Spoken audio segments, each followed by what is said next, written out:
Gold is the Chief Executive of FaithInvest, having previously held the position of Director of Movement Building. She joined FaithInvest in 2020 and has more than 2 decades experience of engaging faiths on environment, climate and economic justice. She worked at a senior level in Troca, the official overseas development agency of the Catholic Church in Ireland. She is a leading voice on faith-consistent investing in the Catholic Church and supported the Irish Bishop Conference to divest from fossil fuels in 2018. She is also the chair of the Laudato Si movement, formerly known as the Global Catholic Climate Movement. And her books include New Financial Horizons, The Emergency of Economy of Communion, and Climate Generations, Awakening Our Children's Future. Thank you very much, Lorna.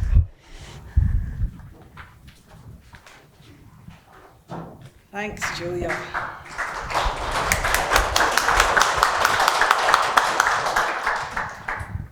Thank you so much, and thanks for setting us up so well for the day. I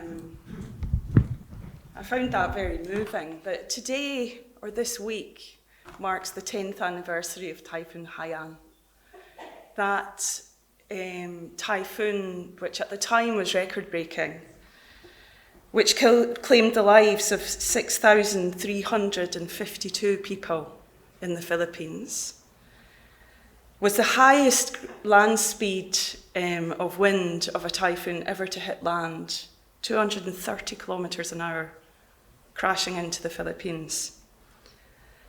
And I know my dear friend, Yeb Sano, some of you might remember it from if you've been involved in climate action since then, who was a climate negotiator at the time of Typhoon Haiyan. He's from the Philippines. And he stood up at the COP in Warsaw he'd lost, or at that point, his whole family was missing in Tacloban. And he broke down at the negotiations and this whole thing went viral.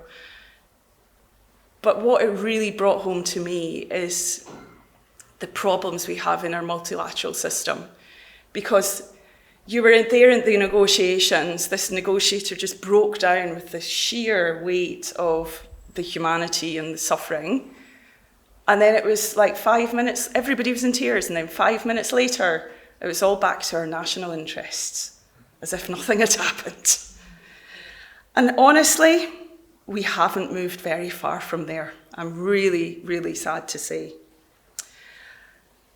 I think what you shared there, Julia, really points to the emergency we're facing on the planet. And it really is an emergency. And as you said, we don't need to labour the point, but we need to acknowledge it and to become more and more conscious of it. Because there's a kind of, there's an overt denial of climate change, and then there's a tacit denial. And I think that each of us is guilty in some ways of that tacit denial, that somebody, a psychologist calls it cognitive dissonance. And we grapple with it. I know everybody in this room grapples with that every day. It's uncomfortable and it should make us feel uncomfortable. And it's the reason we're here, because we want to change things. And we're in a pivotal moment right now. I mean, I find sometimes giving speeches, it's like you run out of words. You feel like you run out of superlatives to say how bad things are or how challenging or how pivotal. But we really are in this pivotal moment.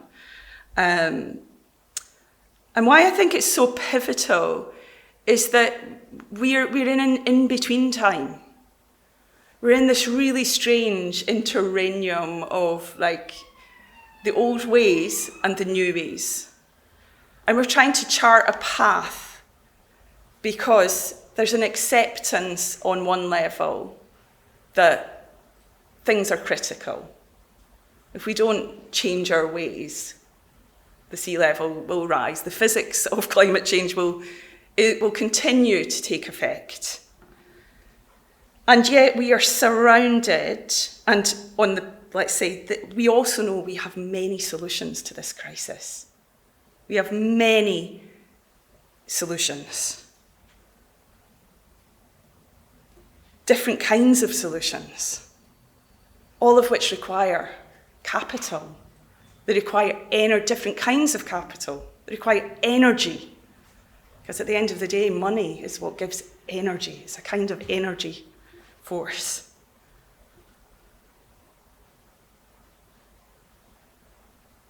So we're on the cusp of a great change, a great transformation. But we're also surrounded by many false solutions. And this, to me, is the real challenge we're facing today. Many false solutions, which are rife, especially within the investment and finance sector. We're facing confusion, greenwashing in the extreme, and now this idea of faith washing, which is being talked about in relation to COP28.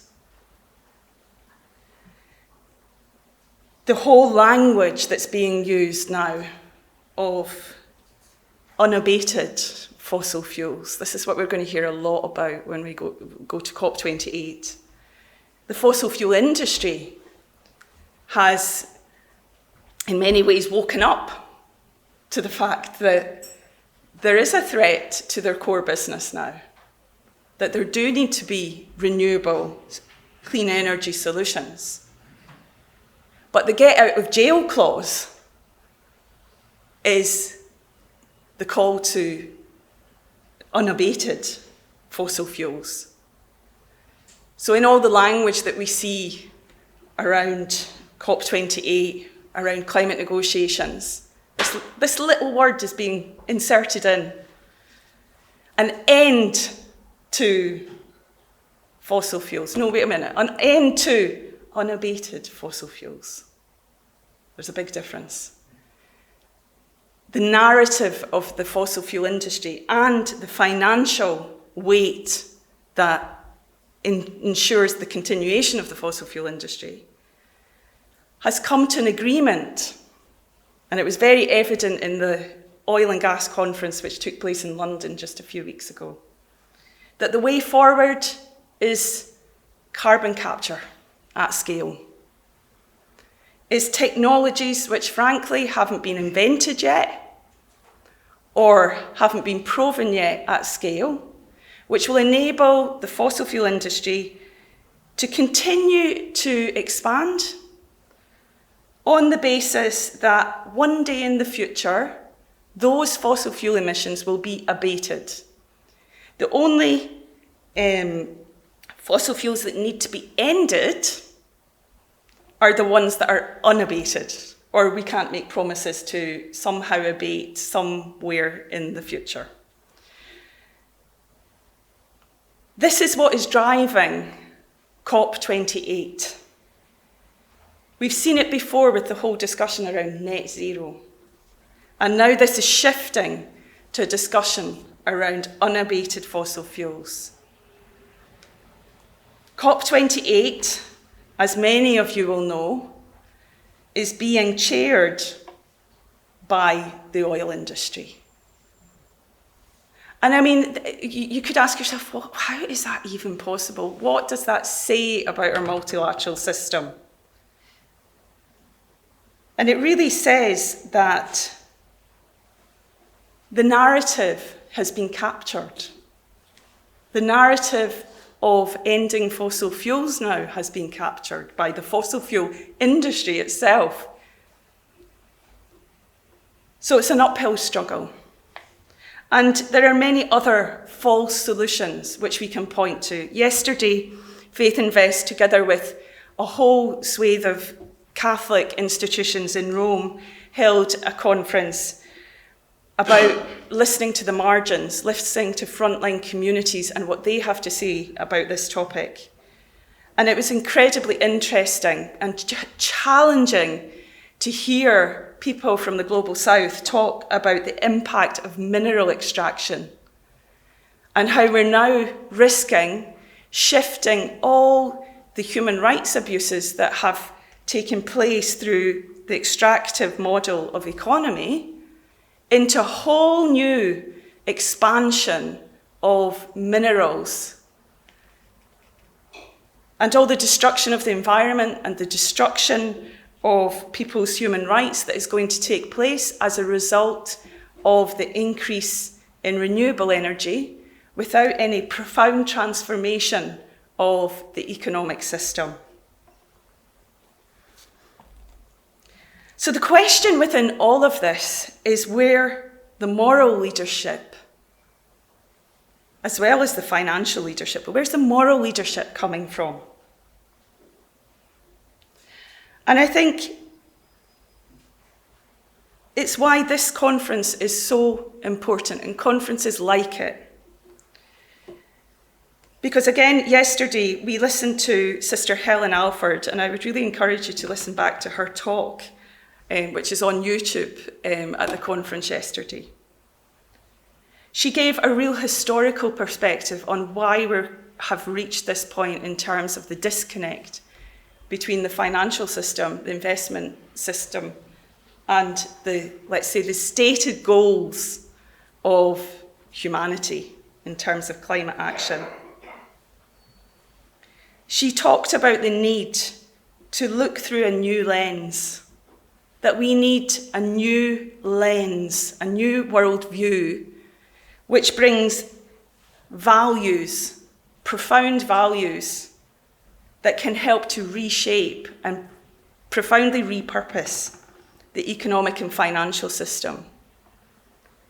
It's incredibly challenging because the system that we are in tends to eat everything in its path. She used this kind of phrase and I know that many of you who've really tried to incorporate values into your investment policies, just how challenging that process is. Because when you're on your own, it's like fighting an uphill battle, that's not the right word. It's like pushing a heavy ball up a hill because the system doesn't want to allow you to express fully your values. So there's a need to come together. So here we are to reflect on the investments of the churches. And Julia, you already brought us into that spirit. What is the lens through which we can look at our investments in light of the climate emergency? What is the message of Jesus for those who follow Jesus? And I think around this room, you can see some of the values, and each of us has our own personal take on those values. Each of us comes from a different tradition, which usually enriches what we bring to this conversation. There's no one answer. And I think each of us can speak to that value that we hold dearest from our faith that helps to enlighten the journey that we're on. For me, I find the lens that I like to look through is the lens of hope. Because to me, my faith speaks of hope, speaks of the fact that even when everything seems gone, dead, destructed, useless, hopeless, there's always hope. We can call that hope resurrection. We can call it relationship, communion, the hope of finding the other, the hope of finding purpose. And I think that this lens of hope can help us to rethink our investments. Not any kind of hope. Hope, I hope. I don't mean optimism, by the way. Somebody said to me once, how can you be so optimistic, Lorna, when everything's so bad? I was like, optimism is kind of a bit more like how you wake up in the morning. You might feel a bit depressed about the situation. But to me, I'm talking about active hope. Joanna Macy, I'm not sure if anybody knows or has read Joanna Macy's work. I've been very influenced by her perspective. Amazing activist, author, philosopher. And she was in turn very influenced by Thomas Berry, who talked about the great turning, about the great awakening in humanity. And I thought, what if we were to kind of think about... So Joanna Macy has this paradigm that she talks about for the times that we're living in. Because we can get a bit confused sometimes about what's the best course of action, especially even in our investments. What's the best course of action? Is it to divest or to engage or to do this or to... every course of action has pros and cons. And in her way of thinking, active hope, she says there's 3 courses of action to be engaged in the times that we're living in, each of which really requires commitment and effort. You have the course of action which is about preventing damage. You have the course of which is the act of resistance. You have the course of action which is about dreaming about the future and building the future we need. So it was talked about the dream. What's the dream that we share? And then in the middle, there's the transition. The work of transition. And each of those courses of action requires a different approach from us. And sometimes when we're in the midst of a great change, we can feel confused because we're not really sure which of these are we doing, or people might be resisting, but we say, oh, that's useless, like you should be doing this or you should be doing that. But she makes the point that we need all 3 of these courses of action to shift into this new way of being. And if we think about that for a minute and how we invest, you could say that the work of reducing damage is about divestment. It's about negative screening. It might also be about engagement to prevent further damage. But it's about stopping. It's about coming together to stop what is irreversible damage. Fossil fuel divestment in particular. And then the work of the future, dreaming, you could say, is about impact. It's about being able to see differently, put in a different way how we might approach our investments. And of course, we won't be able to do that immediately with all of our resources, because we need to build that. We need to create that together. It might be about impact, investing. It might be about direct impact, trying to invest in local initiatives. It might also be about philanthropy, venture philanthropy. And the bit in the middle is all about transition. What are the steps we need to take to get there?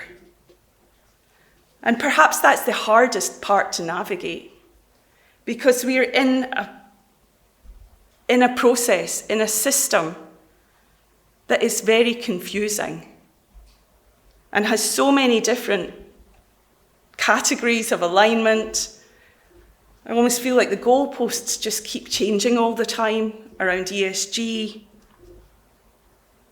And sometimes there are grey areas where you don't know what's the best course of action Is it to engage?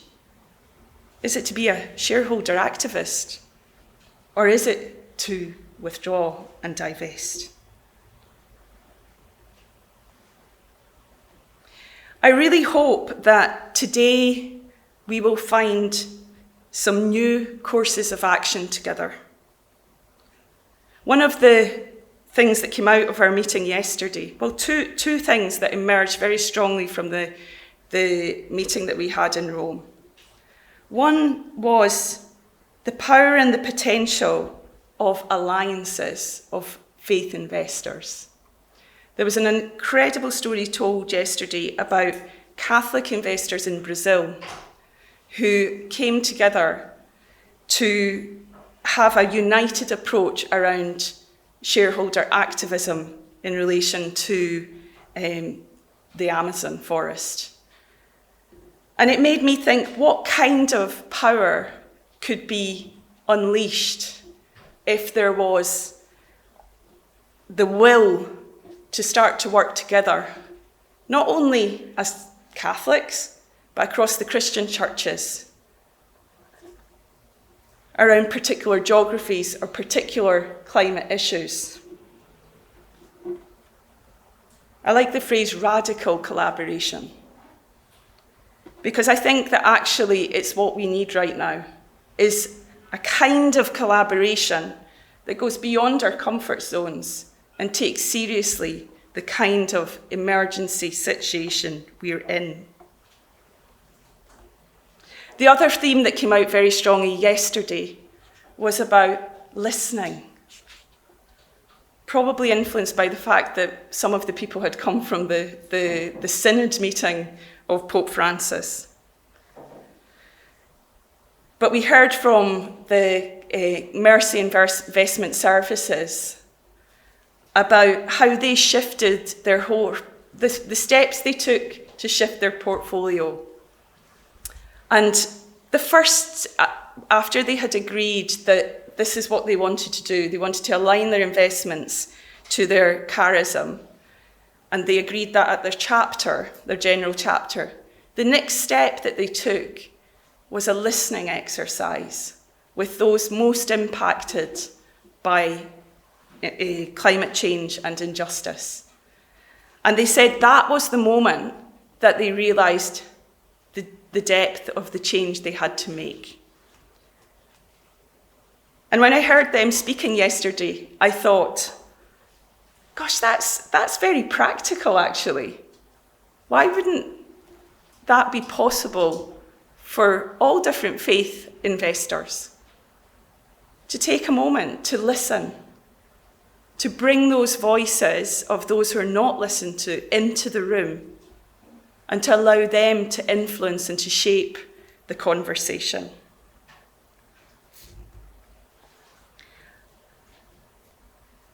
And then the third thing that emerged from yesterday and from my own reflections is the urgency of regulatory change and reform. But that will only come in this space if there's the demand, if there's a felt demand for change. So I hope we have a very enriched discussion today. And I really hope that we, at the tables, can listen to each other. We won't solve all the issues in one day, but the fact that we're here together with so much experience in this room, so much experience at these tables, that we can start to find a pathway forward that can reach out to the many who are not in this room today. Because the weight of the investments of the churches is significant, it's huge. And in this room, it's really the tip of the iceberg.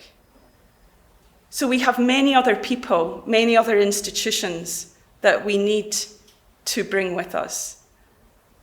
So have a fantastic day and look forward to all the discussions. Thank you.